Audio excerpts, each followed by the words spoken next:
și bine ați venit în bucătăria mea sau bucătăria termitelor pofticioase. Să mai facem ceva dulce, zic. Dar oare ce vom face din ouă, zahăr și lăptic? Ce putem să facem decât crema de zahăr ars. Am pregătit zahărul cu ouăle pentru mermelit, cu mixerul și de pus în lapte, deci de făcut crema. Și am pregătit și zahărul pentru ars. Are negreli, după cum se vede, pentru că am băgat lingurița de nesca deșteapta în zahăr și mi-a rămas niște nes. Pentru început vom pune zahărul în oala în care vom arde și vom coace crema.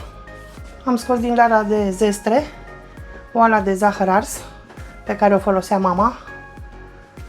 Are 250.000 de ani, dar este o oală care nu arde, nu prinde nimic. Vom face bâlbâi cu zahărul și îl punem pe foc. Am pus zahărul la topit. Este pe 11 din 14. Deci am dat puțin mai mare până începe să se facă în mijloc, să înceapă să se caramelizeze. Timp în care mă voi apuca de mermelit restul ingredientelor. A început deja să se caramelizeze. Știu două variante. Mama lua și făcea așa. Scutura, lăsa la făcut. Varianta a doua ar fi o coadă de lingură de lemn sau o spatulă să amestecăm. Eu voi face varianta mamei, amestec zahărul până se caramelizează tot. Cât se caramelizează zahărul, mi-am pregătit vasul pentru mixer, mi-am pregătit pe mixerică, spargem ouăle și începem să le frecăm puțin cu zahăr. Vă las în descriere cantitățile exacte. Am și ouă de țară și ouă de cumpărat. Am zis să le termin.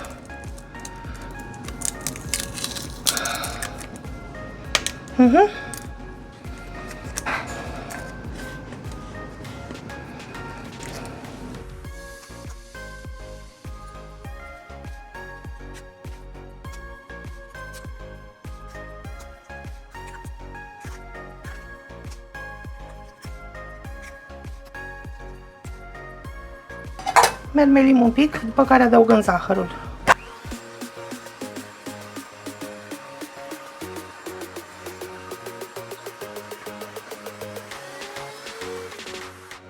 Zahărul meu este gata. Nu-l las mai mult să nu se amărască. Sting focul. Și ce facem? Luăm și învârtim cratița să avem zahăr și pe pereți.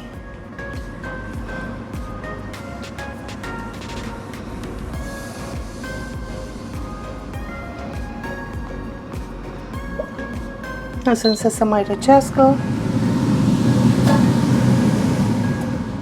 Hota se supără și pornește. Și tot așa până îmbrăcăm bine și se răcește zahărul. Îl lăsăm să se răcească cum trebuie până facem restul compoziției.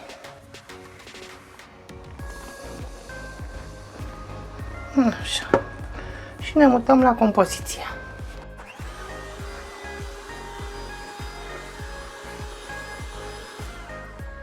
După ce am amestecat un pic ouăle și zahărul, aduc laptele mai aproape, punem și un pic de esență, rom, vanilie, ce vrea fiecare. Eu am pus un pic de rom. Deci am turnat tot laptele, am scos între timp mixerul că sărea peste tot. La ultima gură am dat și pe masă. Acum vom turna totul în cratița în care avem zahărul ars. Deci am întins-o cât am putut pe toți pereții. Mai amestecăm un pic și turnăm.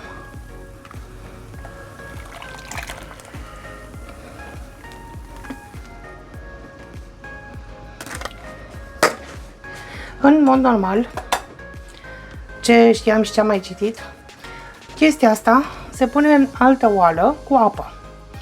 Sau, cum am făcut eu până acum, am pus în tava cuptorului apă rece și asta direct în tavă. Eu la cuptor am și funcție de cremă de zahăr ars și fac fără teamă că pățești ceva. De data asta o voi pune tot în tavă cu apă rece. Deci nu oală cu apă, cu toate că este mai ușor așa că e suprafață mai mică de manevrare.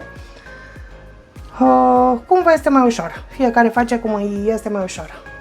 Și pentru că este mai ușor de manevrat, cum spuneam mai devreme, după ce m-am chinuit cu tava cuptorului care este mai mare și lasă vărs apa, am pus și eu într-o cratiță puțină apă, nu știu cât se vede, cam de 2 degete.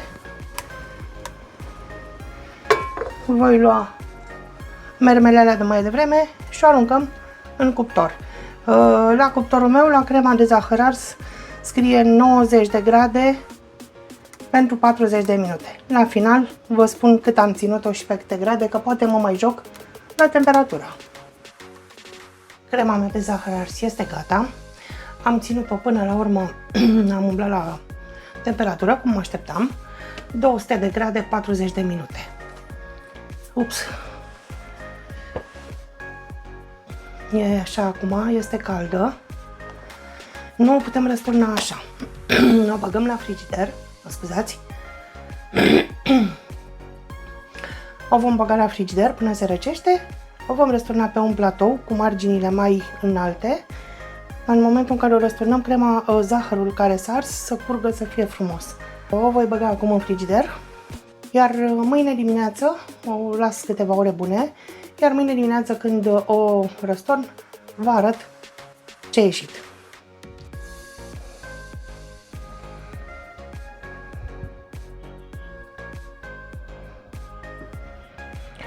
Crema s-a răcit, atât am mai putut salva, s-a mâncat direct din călduță, din cratiță. Este wow, are un gust deosebit și vă recomand să o încercați. Aștept să-mi spuneți în comentarii dacă vă place și rețeta mea.